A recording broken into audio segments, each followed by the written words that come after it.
नमस्कार, मैं हूं आपके साथ गौरव राजेंद्र। बुलेटिन की शुरुआत करते हैं। मुख्यमंत्री योगी आदित्यनाथ एक दिवसीय दौरे पर प्रयागराज हैं और जहां उन्होंने प्रयागराज में माघ मेले की तैयारियों का जायजा लिया, जिसके बाद उन्होंने प्रेस वार्ता को संबोधित करते हुए मेले में कुल 6 प्रमुख स्नान पड़ेंगे। साथ ही आपको बता दें कि नमामि गंगे को जल शुद्ध बनाए रखने की जिम्मेदारी भी है और ऐसे में 85 किलोमीटर की सीवर लाइन बिछाई जाएगी, जिससे संगम की शुद्धता बनाए रखी जाए। साथ ही 25,000 शौचालय और 8,000 डस्टबिन बनेंगे। करीब 8,000 हेक्टेयर में मेले को बचाया जाएगा। मैं सबसे पहले आप सभी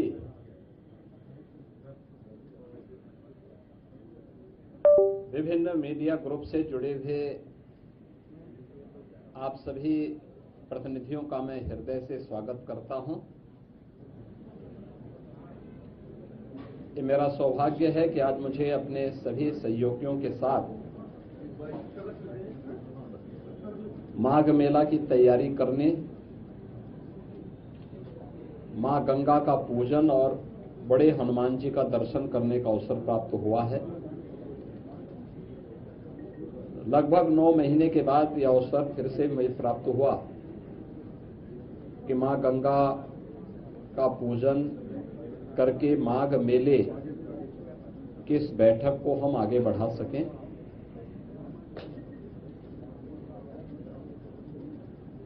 हमारी सरकार ने प्रयागराज मेला प्राधिकरण का गठन किया था और इसके अध्यक्ष के रूप में मंडलायुक्त प्रयागराज को इसके लिए नामित किया था और प्रयागराज मेला प्राधिकरण के नेतृत्व में महाकुंभ के साथ साथ अन्य सभी आयोजन यहां पे संपन्न होते हैं। माघ मेला 2026 की तैयारी यहां पे प्रारंभ हो चुकी है। 2024 की तुलना में इसके दायरे को बढ़ाया गया है और चूंकि यहां की टीम के सामने 2025 के महाकुंभ का अनुभव है, जिसने पूरे देश और दुनिया के अंदर अपनी एक अमिट छाप छोड़ी थी और भारत की सनातन धर्म की परंपरा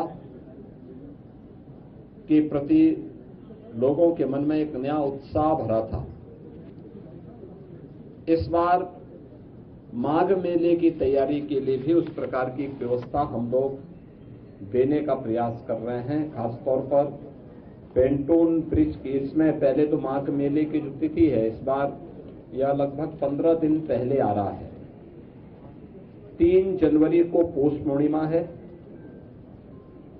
15 जनवरी को मकर संक्रांति, 18 जनवरी को मौनी अमावस्या, 23 जनवरी को बसंत पंचमी, 1 फरवरी को माघी पूर्णिमा और 15 फरवरी को महाशिवरात्रि।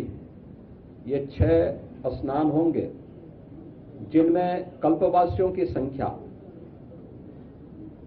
पौष पूर्णिमा 3 जनवरी से लेकर के 1 फरवरी तक उनकी बड़ी संख्या रहेगी और कमोवेश यहां देखने को मिलता है कि 20 लाख से लेकर के 25 लाख कल्पवासी इस पूरे मेले में 1 माह का यहां प्रवास करते हैं और इस एक महीने के अपने प्रवास के दौरान यहीं पे मां गंगा के सानिध्य में उनकी साधना चलती है, कठिन तपस्या चलती है। तो यह तो रहेंगे ही, लेकिन इन मुख्य स्नान जो पर्व पड़ेंगे, इन प्रमुख तिथियों पर बड़ी संख्या में श्रद्धालु जन स्नान करने के लिए आते हैं और हमारा अनुमान है कि लगभग इस पूरे लगभग 1.5 महीने के दौरान प्रयागराज में 12 से 15 करोड़ लोग संगम पे स्नान करेंगे, जिसमें कल्पवासी भी हैं जो हर दिन अगर मिलाकर के 20 से 25 लाख हर दिन देखेंगे तो एक बड़ी संख्या वो स्वयं भी हो जाएगी। बाकी अन्य श्रद्धालु आते हैं जो प्रदेश से, देश से, अलग अलग क्षेत्रों से आएंगे और महाकुंभ के कारण काफी प्रचार प्रसार होने के कारण यह व्यवस्था की गई है। उत्तर प्रदेश सरकार से जुड़े हुए सभी संबंधित विभागों को इस कार्यक्रम के साथ जोड़ा गया है। सिंचाई विभाग यहां पर जल की उपलब्धता सुनिश्चित करेगा। 10,000 क्यूसेक वाटर जल की उपलब्धता उस समय भी निरंतर बनी रहे, इसके लिए सिंचाई विभाग प्रयास कर रहा है। यद्यपि अभी आज मैं जब संगम में गया था पूजन करने के लिए, तो 19,000 से 20,000 क्यूसेक वाटर शुद्ध जल की उपलब्धता संगम में है, और उस दौरान यह लगभग 10,000 के आसपास डिमांड होती है, तो उसको बनाए रखने की जिम्मेदारी, नमामि गंगे को जल की शुद्धता को बनाए रखने की जिम्मेदारी दी गई है। पावर कारपोरेशन नियमित विद्युत आपूर्ति के साथ साथ इलेक्ट्रिक सेफ्टी की व्यवस्था करेगा। पीडब्ल्यूडी कनेक्टिंग मार्गों के साथ साथ अंदर काफी बड़े पैमाने पर पीडब्ल्यूडी के द्वारा यहां पर 7 पेंटोन ब्रिज और यहां पे 160 किलोमीटर के दायरे में, यानी 160 किलोमीटर के यहां पर जो उनके चेकर्ड प्लेट बिछाए जाएंगे, जिससे आवागमन में किसी भी प्रकार की कोई दिक्कत न हो। उत्तर प्रदेश जल निगम के द्वारा 242 किलोमीटर की पाइप पेयजल यहां बिछाई जाएगी, जिसमें कार्य प्रारंभ हो चुका है। 85 किलोमीटर की सीवर लाइन भी बिछाने की कार्रवाई यहां पर होगी, जिससे कोई भी सीवर का एक भी बूंद कहीं गंगा जी में, यमुना जी में रिसाव न होने पाए। उत्तर प्रदेश पावर कारपोरेशन ने मेला क्षेत्र में 47 किलोमीटर की एसटी, 360 किलोमीटर की एलटी लाइन इनके द्वारा बिछाई जानी है, जिस पर कार्य प्रारंभ हो चुका है। 25 इनके टेम्परेरी सब स्टेशन यहां पर बनाए जाएंगे और जिन पर कार्य प्रारंभ हो चुका है। सिंचाई विभाग ने बाढ़ निरोधक उपाय करने के साथ साथ जल की उपलब्धता सुनिश्चित करने और शुद्ध पेयजल की आपूर्ति करने की कार्रवाई यहां पे प्रारंभ की है। इसके साथ ही श्रद्धालुओं को त्वरित उपचार के लिए 2 हॉस्पिटल 20-20 बेड्स के यहां पे बनाए जा रहे हैं। 12 पीएचसी जो प्राथमिक स्वास्थ्य के हेल्थ सेंटर के रूप में यहां पर लोगों को सुविधा उपलब्ध कराएंगे। 1 वेक्टर कंट्रोल यूनिट, 5 आयुर्वेदिक और 5 होम्योपैथिक चिकित्सालय की स्थापना और 50 एम्बुलेंस की व्यवस्था भी यहां पर दी जा रही है। इसके साथ ही यहां पे मेला प्राधिकरण के माध्यम से अन्य तमाम प्रकार के कार्यक्रम करने के साथ ही नगर विकास के द्वारा पर्याप्त मात्रा में शौचालय की व्यवस्था, स्ट्रीट लाइट की व्यवस्था इस पूरे कार्यक्रम के दौरान यहां पर प्रारंभ की गई है, जिसमें 25,000 शौचालय, 8,000 डस्टबिन, 10 लाख से अधिक लाइनर बैग, 20 सक्शन गाड़ियां, 3,000 सफाई कर्मी मेले के दौरान यहां पर तैनात किए जाएंगे। मेले का दायरा 800 हेक्टेयर में इस पूरे मेले को बसाने की कार्रवाई हो रही है। 7 सेक्टर बनाए गए हैं और 42 स्थानों पर अलग अलग रूट से आने वाले जो श्रद्धालु हैं उनके लिए पार्किंग की व्यवस्था भी इस दौरान यहां पर तैयार की जाएगी। उत्तर प्रदेश पुलिस के द्वारा भी मेले को सकुशल संपन्न करने के लिए पर्याप्त मात्रा में पुलिस कार्मिक यहां तैनात किए गए। मेला पुलिस अधीक्षक की तैनाती हो चुकी है, उनके साथ एडिशनल एसपी, सीओज, इंस्पेक्टर्स की तैनाती और अन्य पुलिस कार्मिकों की तैनाती पहले एक चरण की हो चुकी है। शेष की यहां पर तैनाती की प्रक्रिया चल रही है। पुलिस लाइन के निर्माण कार्य को आगे बढ़ाया जा चुका है।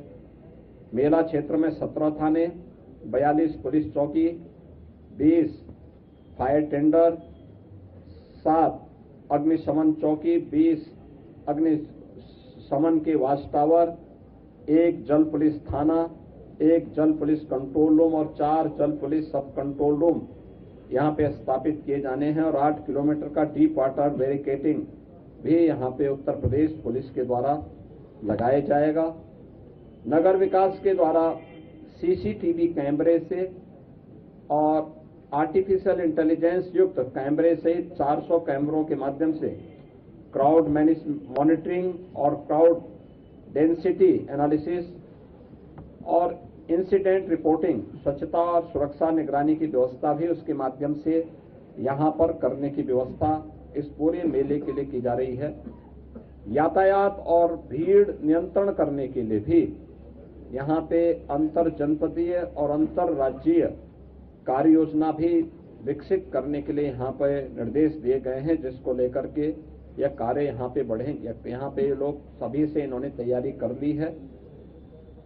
3800 के आसपास यहां पे हमारी परिवहन निगम की बसेज काम करेंगी, जिसमें 3000 परिवहन निगम की बसेज होंगी, 75 शटल बसेज यहां पर मेला क्षेत्र के अंदर सिटी से मेले क्षेत्र में जाने, मेला क्षेत्र से सिटी तक उन्हें लाने के लिए इलेक्ट्रिक बसेज के रूप में यहां पर रहेंगी और 200 बसेज यहां पे रिजर्व में रहेंगे।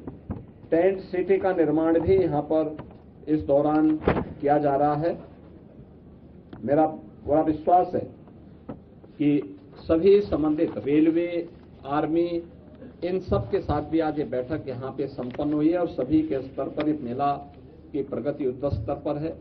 मुझे पूरा विश्वास है कि माघ मेला अपनी एक नई ऊंचाई तक पहुंच करके उन सभी श्रद्धालुओं को जो कल्पवास करने के लिए आते हैं, अपने संकल्प और अपने साधना को आगे बढ़ाते हैं, उन श्रद्धालुओं के साथ साथ इस पूरे आयोजन को हम लोग पूरी भव्यता के साथ, दिव्यता के साथ संपन्न कर पाएंगे।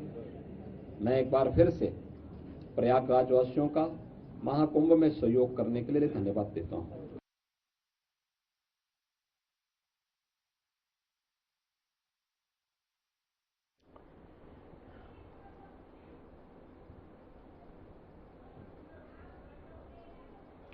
उधर मुख्यमंत्री योगी आदित्यनाथ एक दिवसीय दौरे पर प्रयागराज हैं और जहां उन्होंने 3 जनवरी से शुरू होने जा रहे माघ मेले की तैयारियों का निरीक्षण किया और साथ ही रामबाग हनुमान मंदिर में पूजा अर्चना भी की।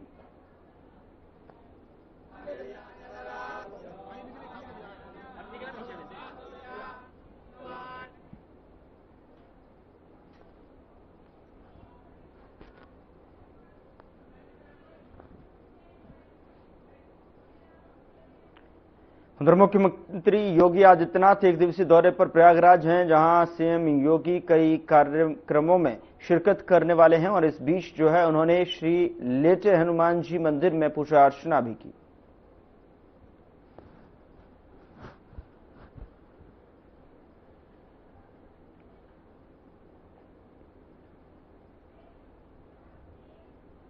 यहां रुक रहे एक छोटे से ब्रेक के लिए। ब्रेक के उस पार खबरों का सिलसिला लगातार जारी है।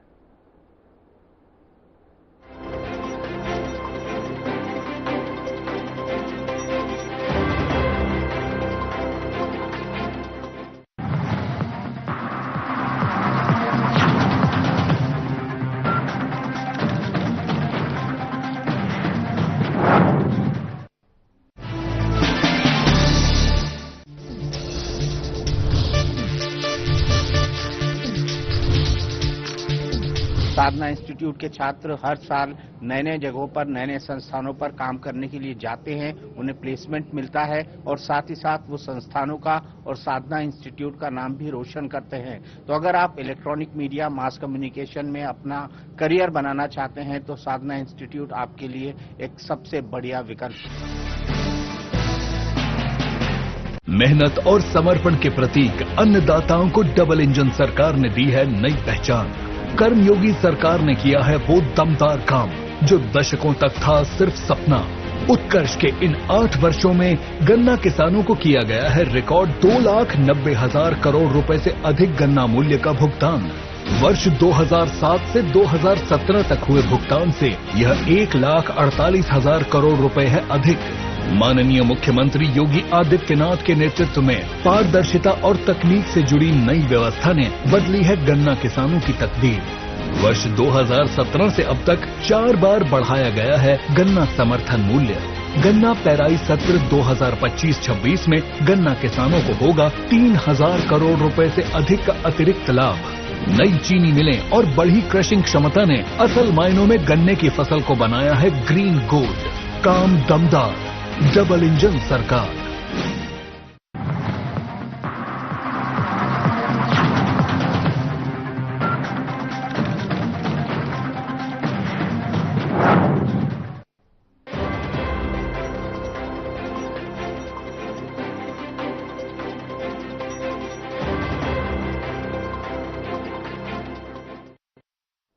ब्रेक के बाद स्वागत है आपका। खबरों में आगे बढ़ते हैं। G20 शिखर सम्मेलन 2025 में शामिल होने के लिए पीएम मोदी शुक्रवार को दक्षिण अफ्रीका के जोहान्सबर्ग पहुंचे। गौतेंग स्थित वाटरलूफ वायुसैनिक अड्डा AAFV जो है, राष्ट्रपति सिरिल ने उनका जो गर्मजोशी से स्वागत किया है। G20 शिखर सम्मेलन में प्रधानमंत्री नरेंद्र मोदी।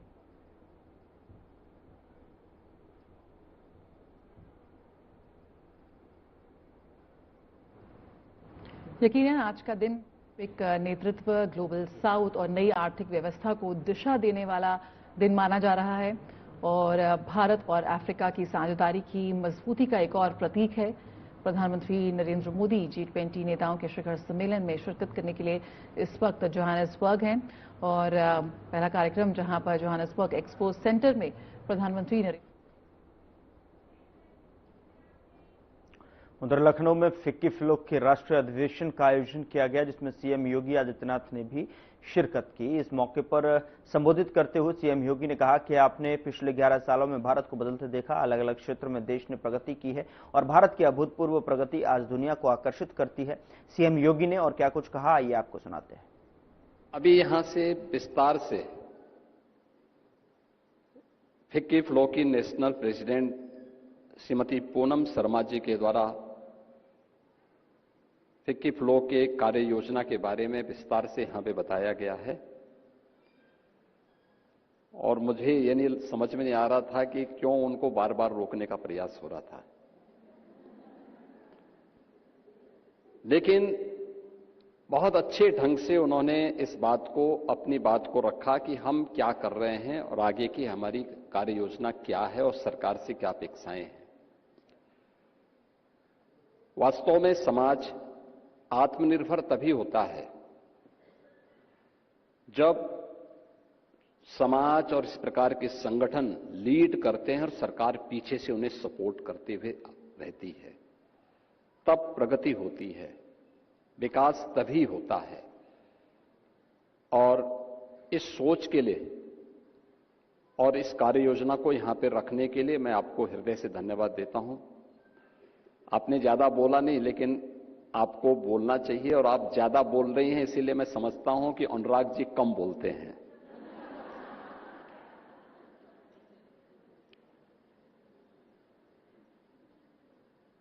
बीस चैप्टर में 16,000 से अधिक आप लोगों के प्रोफेशनल्स आपके साथ जुड़े हैं, लेकिन मेरा मानना है कि 140 करोड़ की आबादी के भारत में यह संख्या आपकी कम है।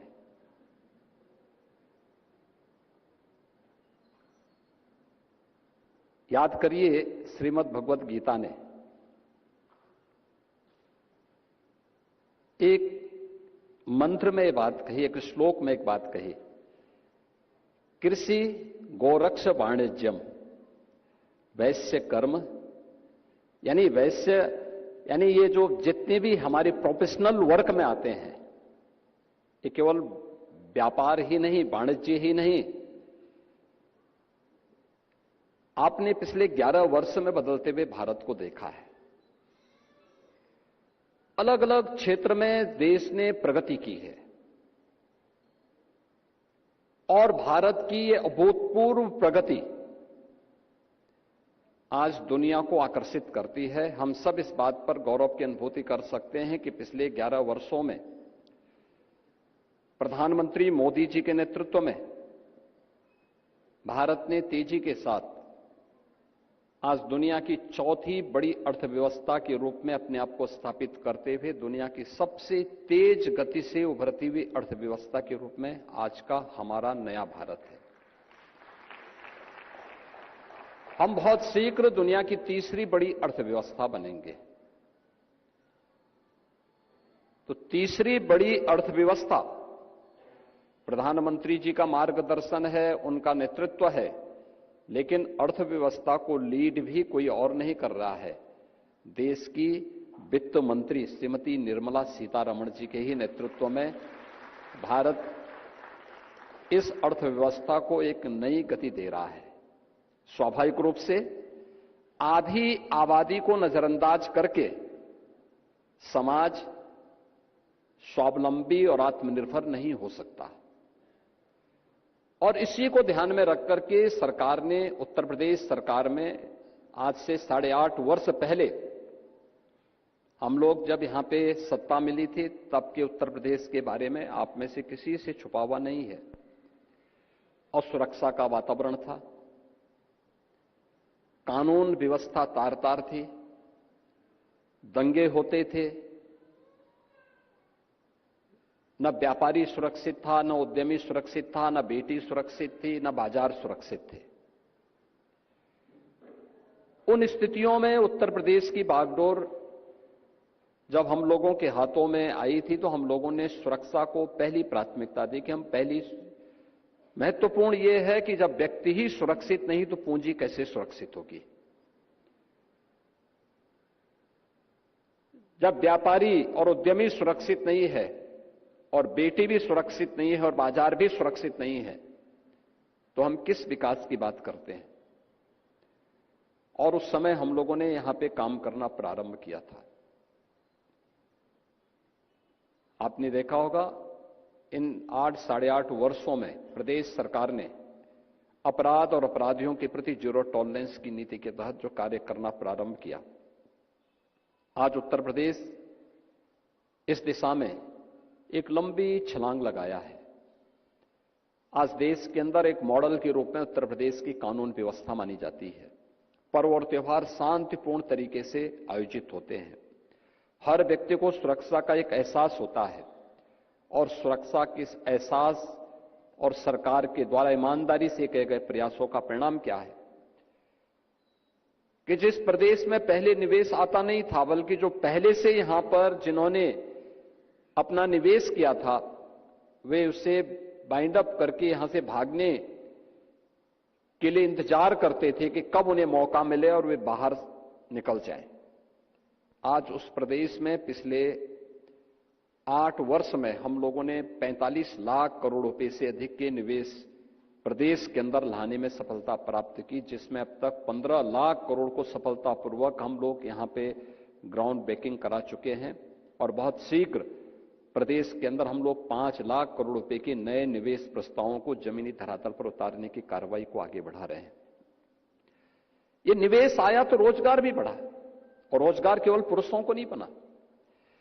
यानी वीमेन वर्कफोर्स यूपी के अंदर जब हम लोग आए थे मात्र 12 से 13% था, आज ये संख्या 35 से 36%, यानी 3 गुना बढ़ा है मात्र 8 वर्ष में। हम लोग जब 2017 में आए थे, उत्तर प्रदेश पुलिस बल में महिलाओं की संख्या केवल 10,000 थी, और आज वो 10,000 जो रहे होंगे उनमें से कुछ रिटायर भी हुए होंगे। अनुमान करिए क्या स्थिति थी। आज हमारे पास 44,000 महिला पुलिस कार्मिक हैं उत्तर प्रदेश पुलिस में। हमने जो भी भर्ती की, यह अनिवार्य रूप से किया कि इनमें 20% महिलाएं भर्ती होनी चाहिए।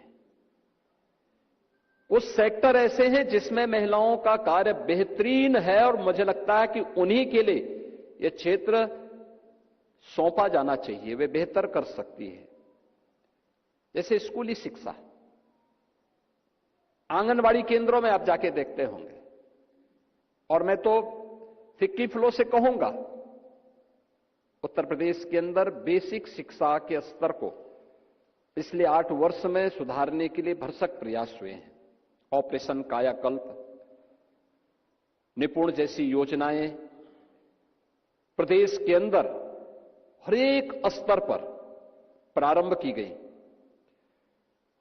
हर एक बच्चे को स्कूल चलो अभियान के माध्यम से स्कूल से जोड़ने का कार्यक्रम भी किया गया। जन सहभागिता के माध्यम से स्कूलों के कायाकल्प करके उन्हें हर प्रकार की सुविधाओं से आच्छादित करने के भी कार्य हुए। आज उत्तर प्रदेश में बेसिक शिक्षा परिषद के स्कूलों में 1,60,00,000 से अधिक बच्चे वहां अध्ययन कर रहे हैं। इनमें भी बालिकाओं की संख्या ज्यादा है। इन सभी बच्चों को उत्तर प्रदेश सरकार प्रतिवर्ष 2 uniform, bag, books, shoes, socks, sweater ये सभी उपलब्ध करवाती है। स्कूल जाने के साथ साथ उन स्कूलों के अंदर एक बेहतर माहौल बने पठन पाठन का, ड्रॉप आउट रेट को हम न्यूनतम स्तर पर लेकर के जाएं, इस दिशा में एक बेहतरीन कार्य करने में फिक्की फ्लो योगदान कर सकता है। महिलाओं ने कोविड कालखंड के अंदर,